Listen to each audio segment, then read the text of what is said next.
So yeah, at least this time you can look at me. Sige, sige. Okay.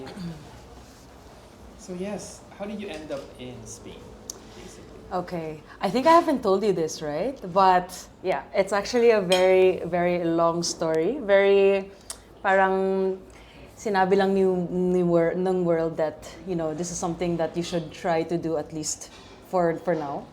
So initially, I went here just as a gap year because parang my classmate for thesis, or was it for practicas, we were doing it together. So and then she was applying for the Aux program. And for the Aux program, normally they do, like, you set up an interview first with the ministry in Manila, and then you start from there. Tapos my friend told me that there were only 2 slots left.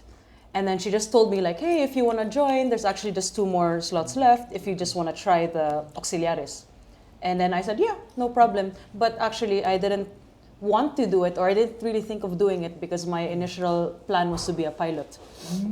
Yeah, because my plan was to apply to Philippine Airlines, and then start from there. But from that time, I think that was 2018 ba yun? Or actually, I don't know na eh. But that time they weren't accepting new applicants. Okay. So at that year, initially, I had no plans. So this was a great place to explore Spain, explore Europe actually, and I started there. Yeah. During your gap year, were you already traveling in Europe? Or? No, that was literally my first time to ever try Europe in general, and I didn't even think of Spain.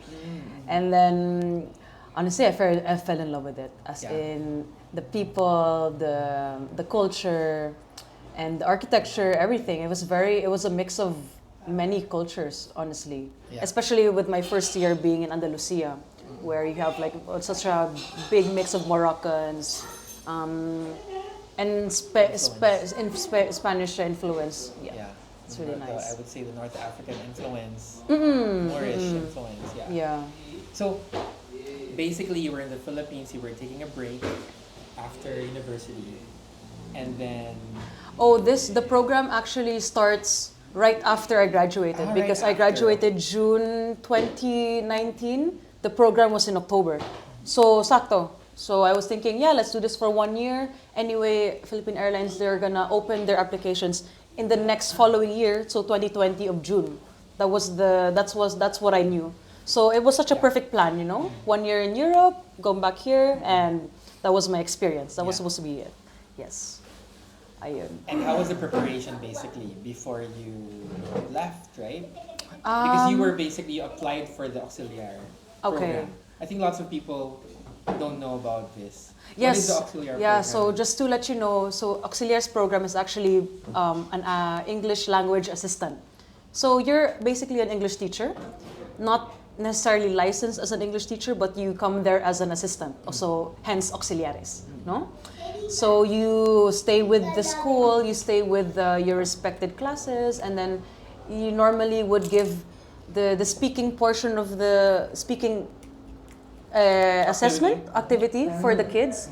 Not really based on the curriculum, but more on just how you would enhance their experience. So more also, because the target of the Auxiliaris program is to teach kids of the different cultures of different countries.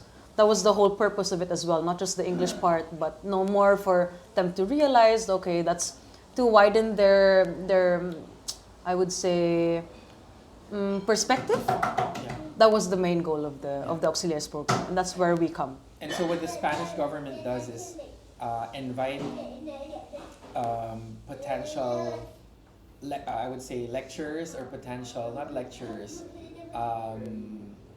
potential teachers. Yes. From countries where English is a language, right? So you have Philippines, of course. You have countries like the U.S. and the U.K. Yeah. Well, I think I'm not really sure for the entire total requirement of the program, but all you need to be is a native English speaker, and then as well as you need to have a diploma. And I think that was it. That's why this became such a popular like an internship. Yeah. Because this is just an internship. We are given a monthly stipend. Oh, You know? okay. Yeah. So For how long? The program? so the entire school year, so that would be from October until June, end of June. Okay. Yes, and you would have, well, you're not paid for the summer, so you would do, normally auxiliaries, we would normally go home, Yeah. or that would be the time where we really travel, or I don't know, if you can find a different job, that would be the perfect option. Yeah. But yeah, that's how it is. Galing. Tara, kain tayo.